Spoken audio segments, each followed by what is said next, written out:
Everyone, in this video I would like to give you an overview of the course. In the next video we'll go over the syllabus in more detail, but for now just a course introduction.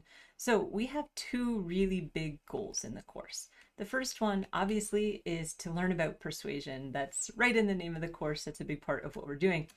The second one, though, is that this is a writing course. So we're going to be working throughout the semester on learning how to write well and concisely in a way that is setting you up for really professional contexts. But within each of these two really big goals, we have two smaller sub goals. The first one is that under the umbrella of persuasion, we're going to be focusing on learning how to be more persuasive ourselves, right? We want to actually be persuasive, so that's part of it. The other part, though, is that we want to learn about the methods of persuasion and the techniques that other people are using to inoculate ourselves against their persuasion. So not only are we more persuasive ourselves, but we're also not likely to be subjected to falling for other people's tricks, right? So those are the two goals of persuasion. Two goals for writing. The first is to focus on writing persuasively.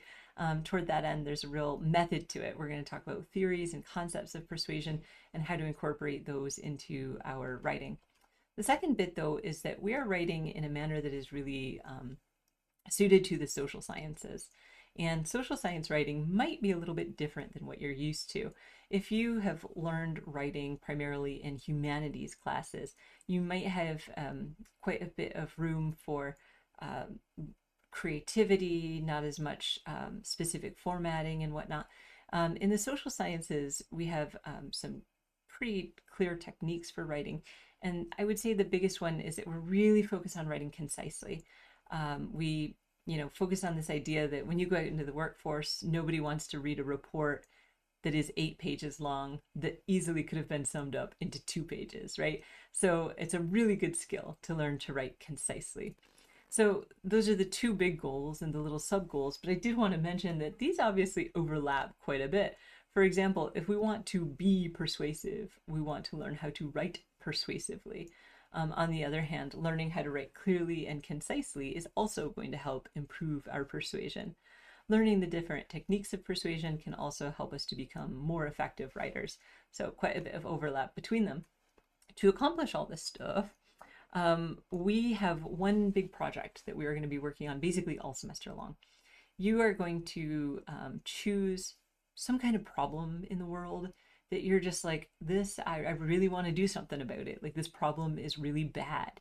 And your goal in persuasion then is to persuade your classmates to get involved in a nonprofit organization that will help address that problem. And so that's our ultimate goal, is that we're working on this big project where you will persuade people to get involved in a nonprofit organization of your choice. But to do that, we've broken it down into the steps that we're going to do throughout the semester for that project. And the steps really are like kind of a little microcosm for how to be a good writer in general. So we are going to start by finding a topic, right? You get to pick your own topic in this class. Once you have a topic, the next step is usually to start finding sources relevant to it. And then we're going to do an outline, and then we're going to draft the paper. We're going to do revisions and do the final paper. So by the time you get to the very end of your paper throughout the semester, you will have gone through all of these steps that really are the steps of writing. And you'll also have hopefully one of the best pieces of writing that you've ever done. So toward that end, with the assignments, like I said, we're going to start by selecting a topic. And then once you have the topic, the next step is to start finding sources. That's going to be the annotated bibliography assignment. After that, we're going to do a draft paper that is kind of summarizing, this is what the problem is, this is the solution, and the solution is going to be a nonprofit organization. Next, we're going to do a mini audience analysis. This is not anywhere near the level of detail that a research methods class would go into, but the idea is that in order for you to be as persuasive as possible, you need to know a little something about your audience so that you can tailor your message really specifically to them. So we'll work on that. And then eventually you're going to get to your masterpiece paper, your grand finale, which is called the Problem, Solution, and Barriers paper. And you're also going to do a quick 5 to 6 minute presentation on that same topic. So one of them is the written version, one of them is the speaking version, but they're the same exact topic, same information, and everything like that. You're not doing two different projects. We're really just working on one. So that's the big project. To support that big project, we have lecture materials that will cover where you're learning these theories and concepts of persuasion. We have some quizzes and exams that should help you demonstrate that you understand those concepts. We'll have discussions that help you show that you don't just know what the concept or the theory is, that you can also apply it to different kinds of situations. That's really important. And we'll be doing a bit of peer review too, so that you have a chance to take a look at what other people are working on and give and receive feedback, because that is such an important part of communication and persuasion. So all of those things that we're doing are meant to support this big project that you're working on. Because in order for your big project to be successful, you're going to need to be understanding the course concepts and applying them to your paper. And so these things should help you work towards applying them here. The very last thing that we'll do, though, is a bit of reflection. That's important in any general education class that you take, or I would argue any class at the end of the semester, that you take some time to look back and be like, what were our goals? Did we accomplish them? What did I learn? How do I actually apply all this to my real life? So I think that's pretty important. One thing that I did want to mention is that people often ask, is this class difficult, or am I going to get an A? And it's really hard for me to answer those kinds of questions. But I do have a suggestion.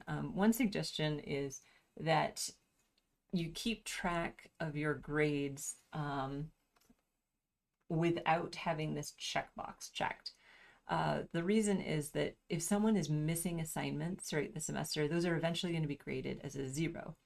But when this box is checked, it kind of hides those zeros from you and doesn't show you that that's going to turn into a 0. So I've had people go through the whole semester hardly doing any of the work at all and thinking that they have an A, because what this does is it just shows you your grade based on the ones that you did, not the ones that are missing. So I recommend not having that checked. The other thing that I recommend is that you keep track of how many points you've accumulated so far in the class. So lots of people take a look at their grade based on what it is currently, based on the amount of work that's been assigned so far. And it can be a little bit misleading because the assignments are worth different points and whatnot. So you can see some fluctuation between those grades throughout the semester.